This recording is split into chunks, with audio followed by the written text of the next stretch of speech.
تو عمران خان میں باعزت بری ہونے کے بعد انتہائی جذباتی مناظر سامنے آئے۔ عمران خان خود پہ قابو نہ رکھ سکے اور کہ پچھلے 4 مہینوں سے عمران خان کے لیے جیل میں قید ہیں ان کے ننھے فرشتے جیسے کہ جو کہ پولیس کے بار بار تنگ کرنے کی وجہ سے۔ ایسی کتنی لڑکیاں ہیں جو صرف قتل نہیں ہو رہی ہیں، جن کی لائف تباہ کی جا رہی ہے through social media.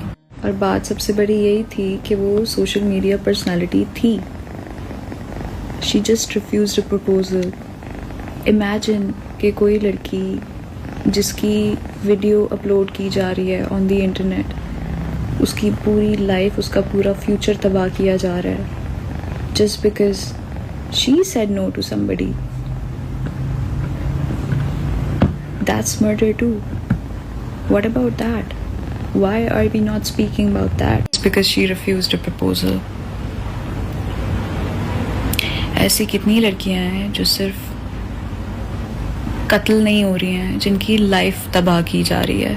Few years ago, I uploaded a story on my Instagram on Independence Day saying that women are not safe to make their own choices in Pakistan, and I wish at least some of you listened.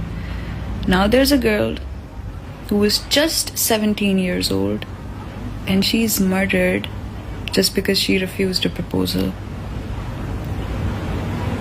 اپنا ذہنی توازن بھی کھو بیٹھا تھا۔ آج اس معصوم فرشتے کے انتقال نے عمران خان کو بھی رونے پر مجبور کر دیا کہ جس طرح انہوں نے ظلم اور ستم کر کے معصوم کو قبر تک پہنچایا ہے۔ آج میں ہر پاکستانی سے وعدہ کرتا ہوں کہ دوبارہ پاکستان کا وزیر اعظم بن کے اس پاکستان کی طاقتور مافیا کو اپنی حدود میں رہنا سکھاؤں گا اور اس معصوم شہید کا خون رائیگاہ نہیں جانے دوں گا۔ دوستو، اس حوالے سے اپنی رائے کا اظہار کامنٹ سیکشن میں دیں۔ ویڈیو اچھی لگے تو لائک کریں اور اس چینل کو سبسکرائب کریں۔